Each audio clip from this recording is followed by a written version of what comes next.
Well, next, we're gonna talk about noun phrase formation. In English, the noun position is after the modifier, but in Bahasa Indonesia is the other way. The noun position is before the modifier. So this is a fundamental difference between English and Bahasa Indonesia syntax. In English, the typical word order for noun phrases is modifier plus noun. Example like red car or big house or fast runner. So it is adjective and noun. However, in Bahasa Indonesia, the typical word order for noun phrases is noun plus modifier. Uh, for example, like mobil merah. So in English we say it red car, and in Bahasa Indonesia we say it mobil merah. Or big house in English it becomes rumah besar in Bahasa Indonesia.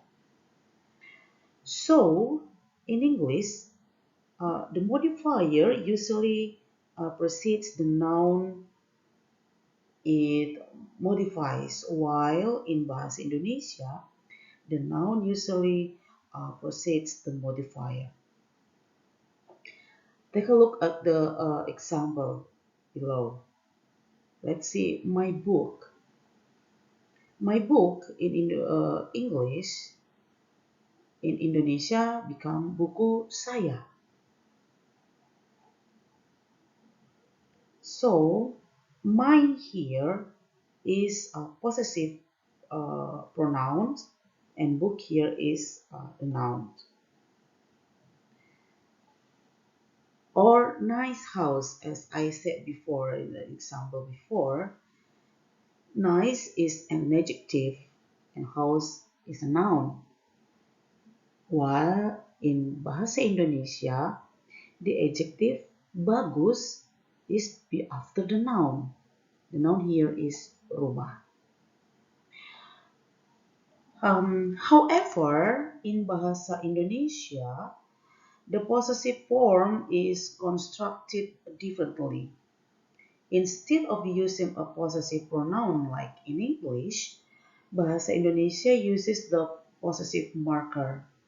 Like I say, buku saya, where buku means book and saya means my. So, my book would be buku saya in Bahasa Indonesia with the noun preceding the possessive markers. Next. Next article. In Bahasa Indonesia, sometimes you can skip the articles a and the in English, because the role of article is not important. However, in English, an article is very important because it is grammatically a grammatical requirement. So, what is the explanation about that? So, in Bahasa Indonesia, the use of articles such as a and they in English is not as crucial as it is in English. This is because Bahasa Indonesia generally relies more on context and word order to convey meanings. Article in English serve important grammatical functions such as indicating definiteness or the articles the or indefiniteness, article a or an of a noun, which helps clarify the specific identity or general nature of the noun being referred to.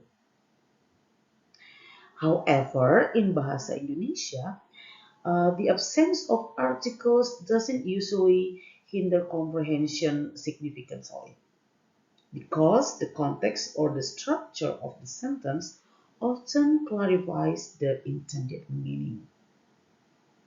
So, while articles are grammatically required in English and play a crucial role in determining meanings and clarify, in Bahasa Indonesia, their absence is not as impactful due to the language reliance on other linguistics mechanisms to convey similar information. Example, in English, I am doctor. I am a doctor. Or I am a doctor. I am a doctor. So uh, the article is really needed to explain the meaning of the sentence. But in Bahasa Indonesia, M here should be adalah, and if we add here, so it becomes seorang. I am a doctor. We cannot say I doctor or I a doctor. It should be I am a doctor. But in Bahasa Indonesia, we just only can say saya dokter. We don't need to say saya adalah seorang dokter. When you say saya dokter, so we can understand. People can understand the meaning. Another example, Joko Widodo is the President of the Republic of Indonesia. There is the. We cannot say Joko Widodo is President. We have to put the. But in Bahasa Indonesia, we can skip that. We can say Joko Widodo Presiden Republik Indonesia, and people can understand that. Okay, next. Next is tenses. The run of verb changes in Bahasa Indonesia to show the tenses. We can understand the tenses from time markers or even from the context. Indonesian does not have tense marker as English does. English has a both time marker and tense. Indonesian has only the time adverbs but not the tenses. Moreover, in Indonesia, the form of the verbs does not change although the time changes. What does it mean? So, in Bahasa Indonesia, unlike in English, there are no verb conjunctions to indicate tense. This means that the form of the verb remains the same regardless of the time or tense of the action. Instead, Bahasa Indonesia relies heavily on time markers and context to convey the intended time frame and action. For example, consider the English sentence I eat versus I ate. In English, the verb eat change to ate to indicate past tense. However, in Bahasa Indonesia, both I eat and I ate would be translated as saya makan, with the verb makan remaining unchanged. So let's take a look of the example below. In English, in present tense, I go to school. The verb here is in the first go. Yeah. So the verb here is go.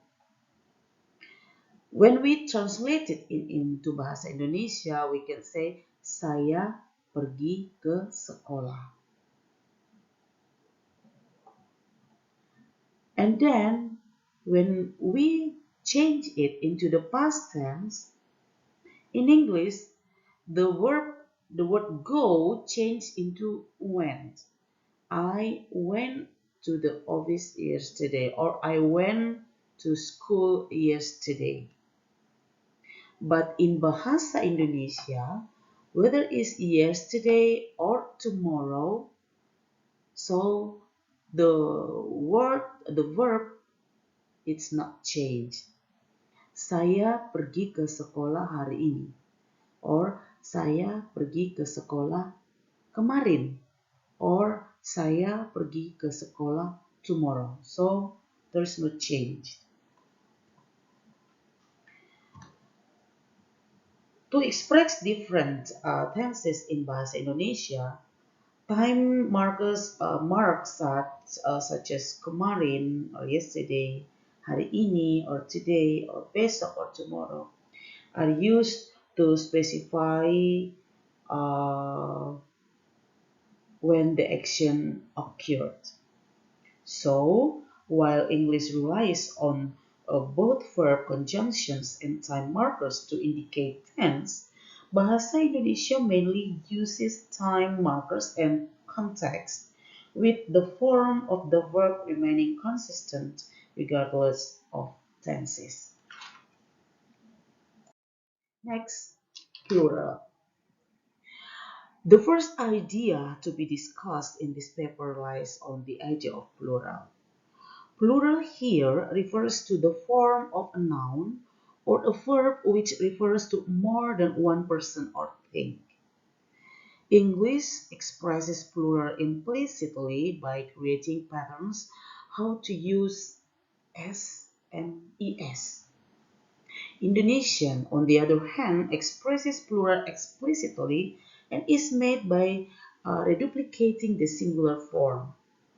No definite rules how to create a plural form of a word except by reduplicating it.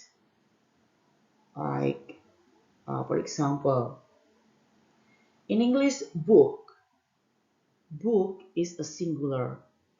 In Indonesia, we can translate it buku. To make it plural in English, so we can put s there, so it becomes books. And then we can translate it in Indonesia, become buku-buku. Or the word boy in the singular, we can translate it anak laki. And then we can put s there, become boys. And then in Indonesia become anak-anak lelaki. Or houses in English become rumah-rumah in bahasa Indonesia, or mobil-mobil in bahasa Indonesia, and then in English it become cars. So thank you. That's the explanation of our presentation for today. Thank you very much, and see you next time. Bye bye.